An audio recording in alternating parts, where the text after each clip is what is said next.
Rishikesh Advanced Pain Clinic, Noppimayam Surgery Duram. For appointments 9155 15563.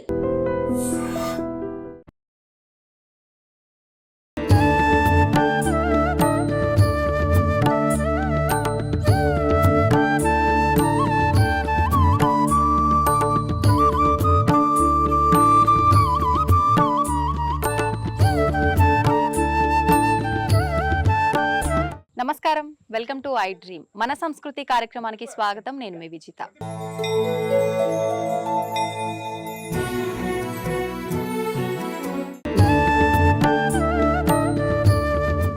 ఇక్కడ క్షేత్రంలోకి అమ్మవారి దర్శనం కోసం వచ్చేంత వరకే జీవుడు సతమతం అవుతూ కష్టాలు, దుఃఖాలు, బాధలు సతమతం అవుతూ ఉండాల్సిన అవసరం ఉండొచ్చు.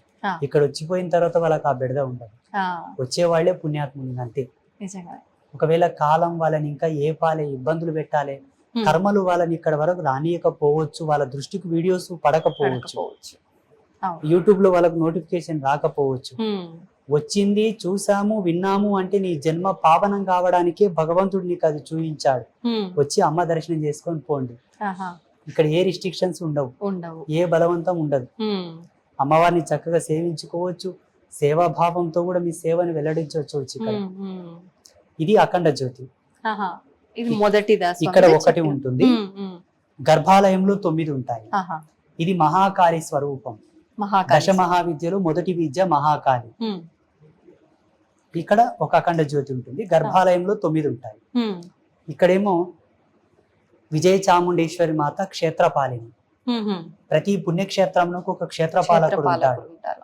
అంటే ఎక్కడైనా మనకు క్షేత్రపాలకులు అనంటే గ్రామ దేవతలే ఉంటారా, లేదంటే వాహనాలు అలా ఉంటాయంటారు కదా, భగవంతుడికి సంబంధించిన వాహనాలు అలా ఏం కాదా? లేదు, గ్రామ దేవతలని కాదు. మనకు శివుని ఆలయాలకు క్షేత్రపాలకుడిగా కాలభైరవ స్వామి, చండేశ్వరుడు, ఇకపోతే హనుమంతుడు కూడా ఉంటుంటాడు కొన్ని దేవాలయాల్లో. వైష్ణవాలయాలకు చాలా వరకు హనుమంతుడు, గరుత్మంతుడు, ఇంకా కొంతమంది ప్రసిద్ధాత్మకమైన దేవాలయాల్లో దేవుళ్ళు ఉంటారు. ఇక్కడ జగదంబకు క్షేత్రపాలినిగా విజయ చాముండేశ్వరి మాత ఇలాగే ఉండాలని అమ్మ చెప్పిన పద్ధతితోనే ఆమెను స్థాపన చేసి అలా పెట్టడం జరిగింది. అమ్మవారి ఆజ్ఞ ప్రకారమే విజయ చాముండేశ్వరి అమ్మవారు. ఇక్కడ మహారుద్రశూలం. ఇది అన్నిటికన్నా అద్భుతం అమ్మ. అసలు జన్మ పరిపూర్ణమై పావనం అవుటకు ఇది ఒక ముక్తి, ఒక ధర్మం. ఇది కూడా చాలా వైజ్ఞానికమైన మూలకాలతో నిర్మాణమైనది. సైంటిఫికల్ ఇన్స్ట్రుమెంట్స్ చాలా ఉన్నాయి. సప్తధాతువులతో 7 రకముల లోహములను కరగబోసి ఒక పుణ్య గడియల యందు వీటిని నిర్మాణం చేయించి మంచి సలగ్నం నందే వీటిని ప్రతిష్ఠ చేసి, అది కూడా శ్రీకూర్మం పైన, అంటే తాబేలు పైన, శ్రీకూర్మం పైన మధ్యలోనే దీని ఒక నిర్దిష్టమైన ప్రామాణిక సూత్రాన్ని అనుసరించి స్థాపన చేయడం. అమ్మవారి యొక్క వీపున ఉంటుంది, ముగ్గురమ్మల యొక్క ముందల ఉంటుంది. ముగ్గురమ్మలకు సమ్ముఖంగా ఇక్కడ ఫోటోలు ఇవన్నీ ఏంటి? ఎవరికి ఏ సమస్య వచ్చినా, ఏ కష్టం వచ్చినా వాళ్ళ ఫోటో ఇక్కడ పెట్టి అమ్మవారికి నమస్కారం చేసుకొని గోపేడతో చేసిన దీపాలు వెలిగించి పసుపు బండారు చల్లుతూ ప్రదక్షిణ చేసి సాష్టాంగ నమస్కారం చెప్పి వెళ్తే ఒక మాసకాలం అమ్మ పాదాల దగ్గర ఈ ఫోటోలు ఉంటాయి. ప్రతిరోజు అర్ధరాత్రి 12 గంటలకు జగదంబలు వచ్చి వారిని చూసి వెళ్తారు. వాళ్ళ కష్టాలు తీరుతాయి. అమ్మవారి సాక్షాత్తు వచ్చి చూసి వెళ్తారు. అమ్మవారి గాలి తగిలిన వాళ్ళు పావనం అవుతారు కదమ్మా. ఇక్కడ రోజు పవిత్రమైన అర్చనలు, హోమాలు జరుగుతూ ఉంటాయి. మాలాంటి యతులు, సాధువులు తిరిగే ప్రదేశం. ఇక్కడ గోసేవ చాలా విశేషంగా జరుగుతూ ఉంటుంది. వాళ్ళు ఎట్లా బాగారు చెప్పండి. ఒకవేళ వాళ్ళ జన్మలో పెద్ద పాపాలు, పెద్ద కర్మలు ఉంటే ఒక దినం లేట్ అవ్వచ్చేమో, కానీ ముక్తిని పొందట తథ్యం. అంటే వ్యక్తిగతంగా ఎవరికి వారికి ఇబ్బంది ఉన్న వాళ్ళ ఫోటోలైనా, బిజినెస్ పరంగా అలాంటివి ఏమన్నా ఉన్నా కూడా, ఆరోగ్య సమస్యలు, ఆర్థిక సమస్యలు, వీసా ప్రాసెసింగ్ లో ఏమైనా ఇబ్బంది ఉన్నా, కళ్యాణ సమస్యలున్నా, సంతాన సాఫల్యతకు సంబంధించింది, కోర్టు కేసులున్నా, ఆస్తి తగాదాలున్నా, అన్ని మానవాళికి సంబంధించిన అన్ని సమస్యలకు పరిష్కారం.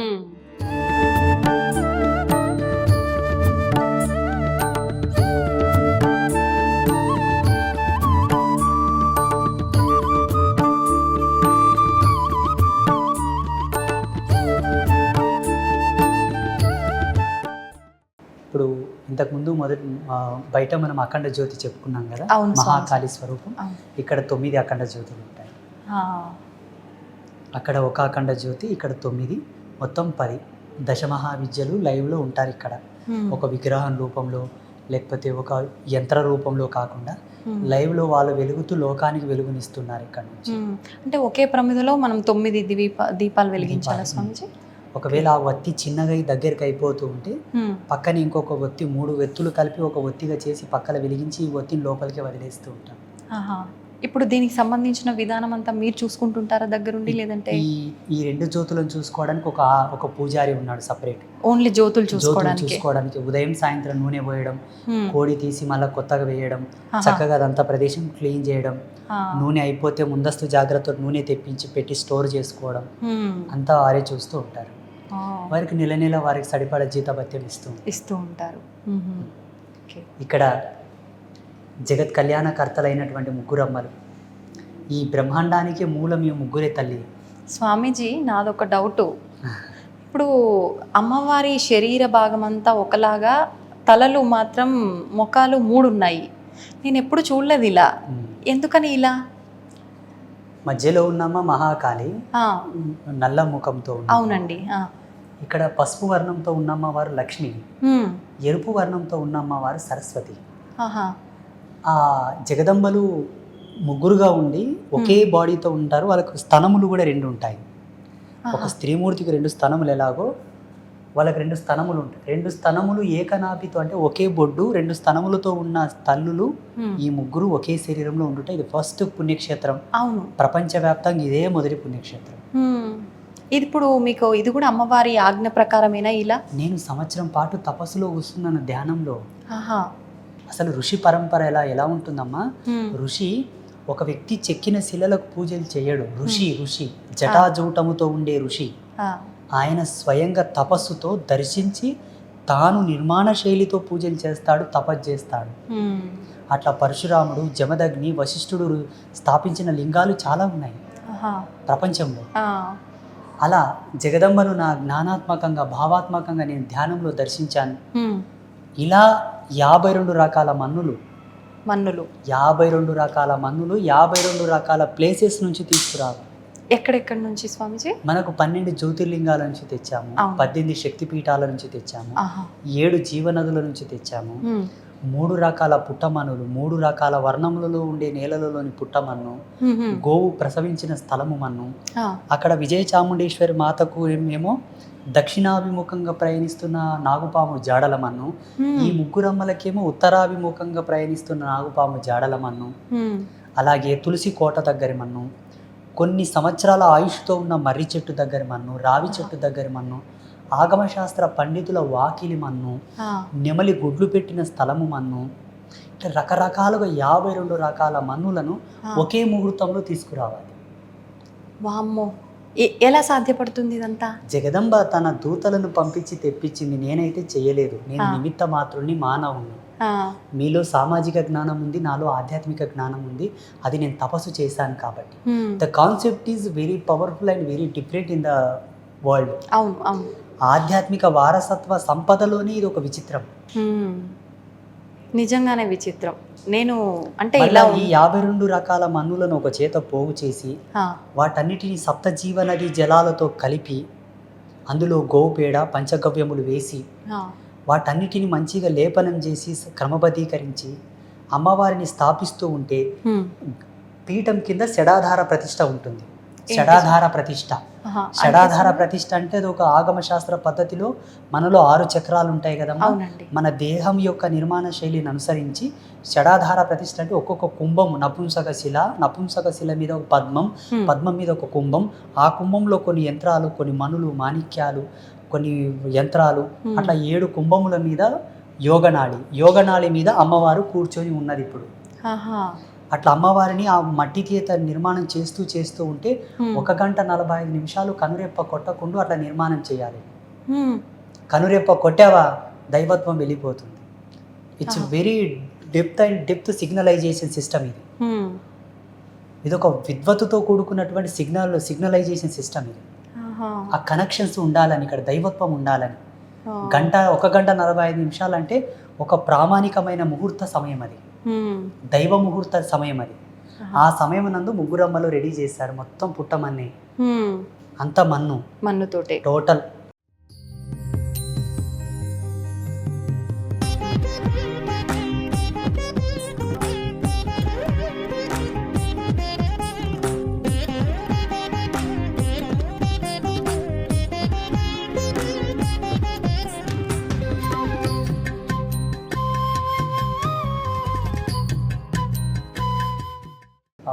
మూడు రకాల పుట్టమన్ను, నల్లరేగడిలో నుంచి నల్ల పుట్టమన్ను, ఆహా. తెల్ల నేలల నుంచి తెల్ల పుట్టమన్ను, ఎర్రటి నేలల నుంచి ఎర్ర పుట్టమన్ను అన్నీ తెచ్చి ఇక్కడ అమ్మవార్లను స్థాపన చేసిన తర్వాత అమ్మవారు ఒక దివ్యమైన వాణి వినిపించింది. ఏంటి? శుద్ధ స్ఫటిక శ్రీచక్రము 5 కిలోల శ్రీచక్రము కాశీ మహానగరం నుంచి తీసుకురండి అని చెప్పింది. ఈ శ్రీచక్రం అదే. ఈ శ్రీచక్రం, ఈ శివలింగం కూడా అక్కడి నుంచే తీసుకొచ్చాము. ఈ సాలగ్రామాలు కూడా అక్కడి నుంచే తీసుకొచ్చాము, కాశీనగరం నుంచి. గురుగారు, ఇప్పుడు ఇవి నాలుగు రకాలుగా ఉన్నాయి కదా, ఏది ఏది అనుకోవాలి? స్ఫటిక సాలగ్రామం ఇవి నాలుగు వర్ణాలతో ఉండడానికి కూడా అమ్మవారి యొక్క పారదర్శకమైన సూత్రం ఉన్నది. అందులో చతుర్వేద స్వరూపకంగా 4 వర్ణాలతో ఉన్నాయి. 4 వేదాలకు 4 సాలగ్రామాలు తీసుకొచ్చాము. ఇంకపోతే ఈ జగదంబలు ముగ్గురు అమ్మవాళ్ళు, మహాకాళి, మహాలక్ష్మి, మహాసరస్వతి అమ్మవార్ల మీద పాము పడగలు ఉంటాయి. మనకు చూడండి, ఒక దేవత మీద పాము పడగ ఉందంటే అది కుండలిని స్వరూపం. అవ్యాజమైన, అచింత్యమైనటువంటి, సహజ సిద్ధమైన, ప్రాకృతిక కళలతో విరాజిల్లేటటువంటి ధర్మానికి, కుండలినికి ప్రతీక సర్పం అది. కానీ మన సనాతన ధర్మంలో సరస్వతి మాతకు సర్పం ఉన్నట్లు ఎక్కడా లేదు. ఎందుకంటే ఆమెనే ఒక విఘ్నదేవత, ఒక విజ్ఞాన దేవత, ఆమెనే ఒక కుండలిని ప్రమోదం, ఆమెనే ఒక దార్శనికత. కానీ ఇక్కడ జగన్మాత సర్పాన్ని తన పైన ఉంచమని చెప్పింది, మేము ఉంచాము. ఇంకొక మిస్టరీ ఏంటంటే సరస్వతి మాత ఎప్పుడే కానీ శుక్లవర్ణంతో ఉంటుంది, తెల్లగా ఉంటుంది. ఇక్కడ ఎర్రగా ఉంది అమ్మవారు. ఎందుకనండి? ఆమె కోరింది. ఆమె కోరడం వల్ల ఆ వర్ణం ఆమెకి ఇచ్చారు, అమ్మవారి కోరిక మేరకే. ఇవి మత్స్య కుండలములు.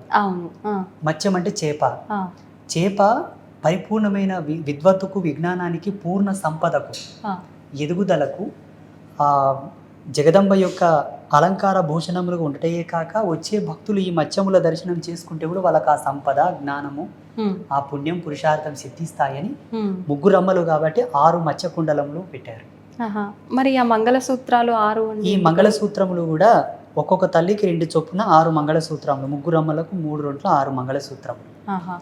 హైదరాబాద్ మహానగర వాస్తవ్యులైనటువంటి భారతి మేడం గారు ఆ మంగళసూత్రాలు చేయించారు. గురుగారు, ఇవన్నీ బంగారు ఆభరణాలు కదా, అంటే ఎప్పుడు ఇలానే ఉంటుంటాయా ప్రతి నిత్యము? మరి ఇప్పుడు మనకు దారిన నడుచుకుంటూ పోయే వాళ్ళకే భద్రత లేదు, ఇంట్లో లాకర్లలో పెట్టిన భద్రత లేదు, అమ్మవారి ఆలయాల పైన కూడా దోపిడీలు జరిగాయి. మరి అమ్మవారి నగల విషయంలో ఇది ఒక అద్భుతము, మా అదృష్టము. వాస్తవం చెప్పాలంటే 2011వ సంవత్సరం నుంచి ఇప్పటి వరకు గర్భాలయానికి తాళం వేయలేదు. వేయకూడదని చెప్పింది ఆమె. వేయకూడదు అని చెప్పింది, మేమైతే తాళం వేయలేదు. వాస్తవంగా ఈ ఆభూషణములన్నీ కూడా సువర్ణముతో చేయించినవే. మేలిమి జాతి బంగారాన్ని సువర్ణం అంటారు. సువర్ణము అంటే కల్తీ లేకుండా 24 క్యారెట్ గోల్డ్ తో చేయించినవే.